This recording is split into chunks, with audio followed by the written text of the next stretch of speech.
Hello everyone, so welcome to my YouTube channel Vasuko Dagama. இந்த வீடியோல நம்ம நேத்து தியேட்டர்ல ரிலீஸ் ஆன ஐ நோபடிங்கிற மூவி பத்தி தான் பார்க்க போறோம். பிருத்விராஜ் அண்ட் பார்வதி நடிச்சிருக்காங்க. படத்தோட ட்ரெய்லர் பார்க்கும்போது ஹீரோ வந்து சண்டை போட்டுட்டே இருப்பாரு ட்ரெய்லர் ஃபுல்லாவே. ஸோ அந்த ட்ரெய்லர் பார்த்துட்டு மூவி என்ன கான்செப்ட் என்ன ஸ்டோரின்றது பெருசாக ஒன்றும் கணிக்க முடியல. பட் ட்ரஸ்ட் மீ வந்து தியேட்டரில் உட்காந்து ஃபஸ்ட்டு 3 minutesலேயே மூவி ஸ்டார்ட் ஆகிடும். ஒரு மலையாளம் மூவி இவ்வளோ சீக்கிரம் ஸ்டார்ட் ஆகி பார்த்ததே இல்லை ஆக்சுவலி. எப்போவுமே ஒரு ஃபர்ஸ்ட் 30 minutes இல்லை இன்டர்வெல்க்கு அப்புறம் தான் மூவியே ஆரம்பிக்கும். பட் இது ஃபஸ்ட்டு 2 minutes 3 minutesலேயே மூவி ஸ்டார்ட் ஆகிடும்.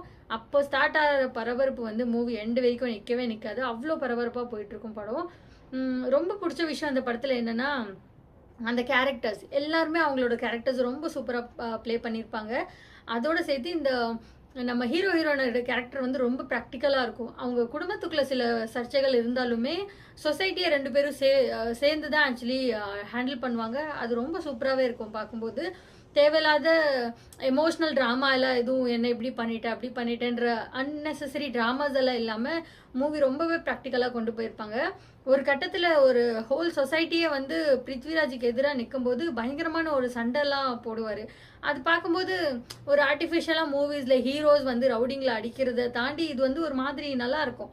அந்த இடத்துல நம்ம இருந்தாலுமே அப்படி தானடா சண்டை போடுவோம் அப்படிங்கிற மாதிரி ஒரு மைண்ட் செட்கே கொண்டு போகிற அளவுக்கு தான் அதில் வந்து நம்ம ஹீரோ கேரக்டரே இருக்கும். ஸோ ஹீரோட கேரக்டர் ரொம்ப ரொம்ப பிடிச்சிருந்தது. கிளைமேக்ஸில் நம்ம ஹீரோயினோட கேரக்டருமே ரொம்ப நல்லா இருந்தது ஆக்சுவலி. நான் சொன்ன மாதிரி ரொம்ப ப்ராக்டிக்கலாக அதை டேக்கிள் பண்ண மாதிரி காமிச்சிருப்பாங்க. படத்தில் எல்லா கேரக்டர்ஸுமே அவங்களோட ரோல் ரொம்ப சூப்பராகவே பண்ணியிருப்பாரு. But special mention to one character. இந்த படத்தில் ஜேக்கப்னு ஒரு கேரக்டர் இருக்குது. நம்ம யூஸ்வலாக இந்த கேரக்டர்ஸில் வந்து நம்ம இப்போ ரீசெண்டாக இந்திரன்ஸ் அவரை தான் பார்த்துருக்கோம். பட் இதில் அந்த ஜேக்கப்னு கேரக்டர் வந்து ஒரு ஹாஃப் ஆஃப் த மூவில தான் அவர் லைக் ஹோல் மூவியும் ட்ராவல் பண்ணுவார். பட் பெரிய ரோல் எல்லாம் எதுவும் இல்லை. பட் கிளைமேக்ஸில் வந்து ஒரு செரியா அந்த கேக் மாதிரி ஒரு ஹோல் ஷோவே வந்து தூக்கி சாப்பிட்ருவார். ரொம்ப சூப்பராக இருக்கும் அவரோட கேரக்டர். அண்ட் அந்த கேரக்டரை சம்மரைஸ் பண்ணுற மாதிரி எண்டில் ஒரு சீன் வச்சுருப்பாங்க. ரொம்ப ரொம்ப பிடிச்சிருந்தது அந்த படத்தில். நடிச்சிருக்கிறவங்க எல்லாருமே ரொம்ப சூப்பராக நடிச்சிருந்தாங்க. லேக்னு சொல்ல போனால் படம் வந்து கொஞ்சம் லாங், 2 hours and 50 minutes நினைக்கிறேன். ஸோ கொஞ்சம் லாங்கு, கொஞ்சம் அந்த ஃபைட் சீன்ஸ் எல்லாம் திருப்பி வரும்போது கொஞ்சம் போர் அடிக்க வாய்ப்பு இருக்குது. பட் எனக்கு ரொம்ப இன்ட்ரெஸ்டிங்காக இருந்தது. படம் ஃபுல்லாகவே நான் ரொம்ப என்ஜாய் பண்ணி பார்த்தேன். பேக்ரவுண்ட் ஸ்கோரிங், மியூசிக் எல்லாமே ரொம்ப நல்லா இருந்தது. எனக்கு ஓவராலாகவே இந்த படம் ரொம்ப பிடிச்சிருந்தது. நம்ம அந்த ஹாலிவுட்கே உரித்தான ஒரு மணி ஹேஸ்ட் மூவிஸ் எல்லாம் பார்க்கும்போது நமக்கு ஒரு த்ரில்லு, இந்த ஹீரோ ஃபைட் பண்ணும்போதெல்லாம் ஒரு ஒரு ஹை மொமெண்ட் இருக்கும்ல, அந்த மாதிரி ஒரு மொமெண்ட் தான் இருந்தது.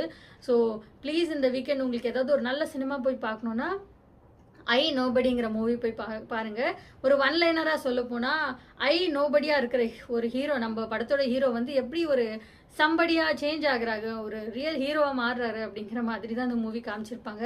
So please don't miss this in theatres. கண்டிப்பாக போய் பாருங்கள்.